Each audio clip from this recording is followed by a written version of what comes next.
हम लोग पढ़ेंगे आज क्या, यूक्लिड की ज्यामिति का परिचय। ठीक है ना। यूक्लिड जो है वो क्या किया है कि अपना एक अभिगृहित दिया है और उसका कुछ अभिधारणा है। ठीक है। अभिगृहित बोलते किसको है, जिसको सिद्ध करने की आवश्यकता नहीं होता है, उसको हम लोग क्या बोलते हैं, अभिगृहित बोलते हैं। तो कुल मिलाकर के इसका 7 अभिगृहित है। कितना अभिगृहित है? 7 अभिगृहित। पहला बात किसका करेंगे हम लोग, अभिगृहित। अभिगृहित। और ये 7 अभिगृहित को ध्यान रखना, अगर ये अभिगृहित ध्यान रहेगा ना तब कभी कोई दिक्कत नहीं होगा। ठीक है ना। वो 7 अभिगृहित में बोलता क्या क्या है। पहला अभिगृहित इसका यही बोलता है कि कोई भी दो वस्तुएं अगर एक ही वस्तु के बराबर है तो वो दोनों वस्तु आपस में क्या होगी, बराबर होगी। दो अलग अलग वस्तुएं अगर एक ही वस्तु के बराबर है तो ये दोनों वस्तु आपस में, ये पहला अभिगृहित हो गया। दूसरा अभिगृहित क्या बोलता है, अगर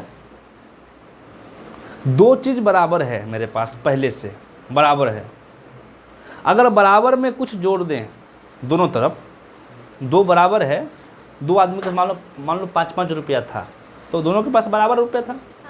अब दोनों के पास कुछ पैसा दे दिया जाए बराबर, ज़्यादा कम नहीं, फिर से 2-2 रुपया और दे दिए तो फिर से दोनों क्या हो गया, आपस में बराबर है ना। मतलब बराबर में अगर बराबर जोड़ दें तो वो बराबर होगा, बराबर में बराबर जोड़ दे तो वो क्या होगा। तीसरा पॉइंट, दोनों के पास 5-5 रुपया था, 3-3 रुपया ले लिए फिर से, तो फिर से बराबर बचेगा। तो बराबर में से बराबर घटा भी देंगे तो भी क्या होगा, बात समझ में आ रहा ना। बराबर में बराबर जोड़ेंगे तो बराबर, बराबर में बराबर घटाएंगे तो बराबर। क्लियर, कोई दिक्कत। पहला अभिगृहित क्या था कि दो अलग अलग वस्तुएं एक ही वस्तु के बराबर है तो ये दोनों वस्तु आपस में क्या होंगे, दूसरा अभिगृहित कि अगर दो चीज बराबर है और बराबर में हम कुछ प्लस कर दें, कुछ जोड़ दें तो फिर से आंसर जो आएगा वो क्या होगा, बराबर ही होगा। तीसरा पॉइंट क्या हो गया, अगर बराबर में से बराबर घटा दे तो फिर से क्या होगा, बराबर में से बराबर घटा दे तो क्या होगा। और चौथा तुम्हारा कौन सा होगा, चौथा अभिगृहित। चौथा अभिगृहित क्या है, अभिगृहित क्या बोलता है कि वैसे वस्तुएं जो परस्पर संपाती होती है, संपाती में समझ में आता है, संपाती का मतलब एक रेखा है, इसी पे एक और रेखा जाएगा, इसी पे एक और रेखा गया, मतलब ए बी है, एक ए बी है। इसी को एक और तरीका से बोल सकते हैं कि ए सी प्लस सी बी, ए सी प्लस फिर से क्या आ जाएगा मेरा, ए बी आएगा ना। एक डायरेक्टली ए बी लो, एक तोड़ तोड़ के लो तो क्या अलग अलग होगा क्या, तो भी तो वही होगा।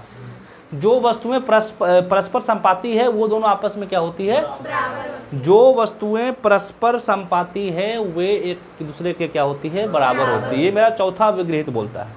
पांचवा अभिगृहित क्या बोलता है कि एक पूरा भाग, पूर्ण भाग, मान लो एक पेन ही है, एक पेन है, ये पूर्ण भाग है, इसका एक कोई सा भी भाग लेंगे, कोई सा भी भाग, मान ढक्कन ले लिए, एक भाग ये हो गया, तो ये जो पूर्ण था, पूर्ण ये है, ये इसका एक भाग है, ये भी एक भाग है, तो जो पूर्ण है हमेशा अपने भाग से क्या होगा, बड़ा होगा। पूर्ण जो है ये पूरा तो ये ना है, तो इसका कितना भी टुकड़ा ले लो, छोटा लो बड़ा लो, क्योंकि देखो भाग का मतलब होता है कुछ ना कुछ कम करना। ये पूरा था, कुछ कम कर दिए, कुछ कम कर दो, तुम तो हल्का सा भी कम करोगे ज़्यादा फिर यही ना होगा। हाँ, तुम थोड़ा सा कम करो, चाहे पूरे कम कर दो, चाहे बराबर बराबर भाग में बांट दो, इसका एक भाग को उठा लो, एक भाग को लेना है बस, सिर्फ एक भाग को। तो पूर्ण जो है अपने भाग से हमेशा क्या होता है, अधिक होता है। पूर्ण अपने भाग से क्या होता है, अधिक होता है। ये इसका पांचवा अभिगृहित है।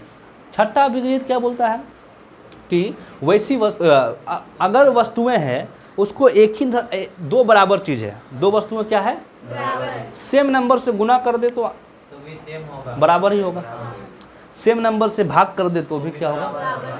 तो कुल मिलाकर के 7 अभिगृहित है किसका, यूक्लिड का। यूक्लिड का कुल कितना अभिगृहित है, 7 अभिगृहित है। एक एक अभिगृहित को लिखते हैं।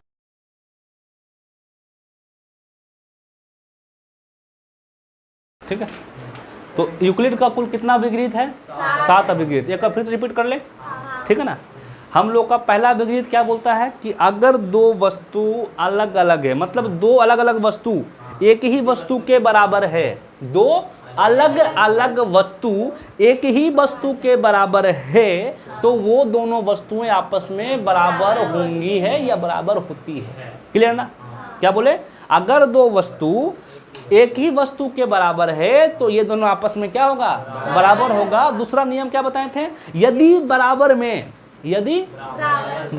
में बराबर जोड़ दें, बराबर है, एक और बराबर पहले से जोड़ देते हैं, मान लो 5 बराबर है और 2 जोड़ देते दोनों में, ठीक है, तो पूर्ण भी क्या होगा? आपस में बराबर होगा।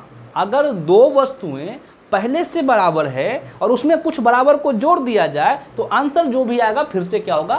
बराबर। क्या आएगा नहीं पता, लेकिन जो भी आएगा वो बराबर होगा ना? बराबर। तीसरा पॉइंट, यदि बराबर में से बराबर को घटा दें, जो आंसर फिर घटने के बाद जो बचेगा वो भी क्या होगा? आपस में बराबर ही होगा। ठीक है ना? ये तुम्हारा चौथा अभिग्रह था। चौथा क्या? तीसरा था नहीं, ये तीसरा था। चौथा क्या बोलता है कि अगर दो वस्तुएं समपाती है, ठीक है ना, जो वस्तुएं क्या है? समपाती हैं। जब दो वस्तुएं समपाती होती है तो वो आपस में क्या होते हैं? बराबर होते हैं। जो वस्तुएं समपाती होती है वे आपस में बराबर होते हैं। पांचवा पॉइंट क्या है कि पूर्ण अपने भाग का क्या होता है? पूर्ण अपने भाग से हमेशा बड़ा होता है। छठा पॉइंट क्या है? एक ही वस्तु का दुगुना, मतलब दो वस्तु बराबर है उसका डबल कर दें तो भी फिर से क्या होगा? 5 था, 5 बराबर था तो 5 का डबल, इधर भी 10 होगा तो इधर भी 10 होगा। तो कोई वस्तु अगर बराबर है उसका दुगना भी आपस में क्या होगा? कोई वस्तु बराबर है उसका आधा भी आपस में क्या होगा? कोई दिक्कत है? मतलब कुल कितना अभिगृहित है यूक्लिड का? 7 अभिगृहित है। और 7 का 7 अभिगृहित को बिल्कुल अच्छे से याद रखना, भूलना नहीं है। यूक्लिड का 7 अभिगृहित है और 5 अभिधारणा है। कितना? अभिधारणा से ही तो अभिगृहित है, अभिधारणा, ठीक है ना? 5 अभिधारणा है, ठीक है ना? तो इसका पहला अभिधारणा क्या बोलता है? पहला अभिधारणा है, ऐसे मान लो तुम्हारे पास एक बिंदु है, एक अन्य बिंदु कोई और ले लो, ठीक है ना? ठीक है ना? तो इन दोनों बिंदु से एक सीधी रेखा खींच सकते हैं, ठीक है ना? और सिर्फ एक ही खींच सकते हैं, एक से अधिक हो सकता है क्या? दो बिंदु से, दो अलग अलग बिंदु से सिर्फ और सिर्फ एक ही रेखा खींचा जा सकता है। दो अलग अलग बिंदु तुम कहीं पे ले लो, बताओ इन दोनों से पार करता हुआ कितना लाइन जा पाएगा? एक ही लाइन जा पाएगा ना? तो पहला अभिधारणा यही बोलता है, क्या बोलता है कि दो रेखाओं से, दो विभिन्न बिंदुओं से, दो अलग अलग बिंदु से सिर्फ और सिर्फ एक ही। अब ये रेखा कब से होने लग गया? इसको वक्र बोलते हैं, इसको वक्र बोलते हैं। क्या बोलते हैं इसको? वक्र। ये रेखा नहीं हुआ। रेखा का मतलब बिल्कुल सीधा जाना चाहिए, ठीक है ना? दो अलग अलग बिंदु से एक सीधी रेखा खींच सकते हैं और वो सीधी रेखा सिर्फ और सिर्फ एक ही होता है। ये मेरा पहला अभिधारणा है। दूसरा अभिधारणा क्या है? एक शांत रेखा को, एक शांत रेखा को दोनों तरफ से हम बढ़ा सकते हैं अनंत रूप से। एक शांत रेखा को हम दोनों ओर से अनंत रूप से बढ़ा सकते हैं। ये मेरा दूसरा अभिधारणा है। तीसरा अभिधारणा क्या बोलता है कि किसी भी त्रिज्या का और किसी को भी केंद्र मानकर हम वृत्त खींच सकते हैं। मतलब केंद्र हुआ, कोई भी केंद्र, कोई भी त्रिज्या, कोई भी केंद्र, कोई भी त्रिज्या, ठीक है ना? तीसरा अभिधारणा। चौथा अभिधारणा क्या बोलता है? सभी समकोण आपस में, समकोण का मतलब कितना डिग्री? तो हाँ, समकोण का मतलब क्या होगा? 90 डिग्री ना। तो अब तुम ऐसा खींचो, ऐसा खींचो, बड़ा कर दो, छोटा सा करो, सब तो समकोण है। और सभी समकोण आपस में क्या होते हैं? हाँ, सभी समकोण, सब तो 90 डिग्री होगा ना? सब तो 90 डिग्री होगा। तो सभी समकोण आपस में क्या होते हैं? ये इसका चौथा अभिधारणा है। क्या है? चौथा अभिधारणा। पांचवा अभिधारणा का बात करते हैं। किसका? पांचवा अभिधारणा क्या बोलता है? सुनो, बहुत बढ़िया चीज है पांचवा अभिधारणा। पांचवा अभिधारणा। अभिधारणा को याद रखो, कभी कोई तकलीफ नहीं होगा, कोई दुख नहीं होगा। बाबू ठीक है ना। दो रेखाओं को एक तिर्यक रेखा काटे, तिर्यक रेखा का मतलब बाबू जो कम से कम दो रेखाओं काटे, वैसी रेखा जो दो या दो से अधिक रेखाओं को काटे उस रेखा को हम तिर्यक रेखा कहते हैं। क्लियर ना। तो ये हमारा तिर्यक रेखा है, ठीक है। तो दो रेखाओं को एक तिर्यक रेखा काट दिया है, तो जिस दिशा में ये रेखाएं प्रतिच्छेद करेगी, ये भी काटेगी, कहीं ना कहीं काटेगा ना, तो जिस दिशा में ये मिलेंगी उस दोनों का जो सम होगा, दोनों को जोड़ देंगे, दोनों कोणों का योग, तिर्यक रेखा के एक ही ओर के अंतः कोणों का योग, इधर का जिस दिशा में वो मिल रहा है उधर 180 से कम होगा। क्या होगा? 180 से कम होगा। तब इधर क्या होगा? उधर 180 से ज़्यादा होगा।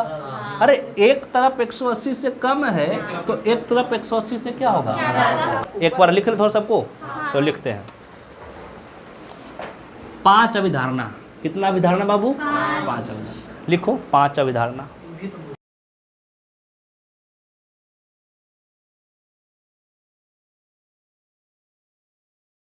सुनो बाबू, एक बार समझ लो, ठीक है ना।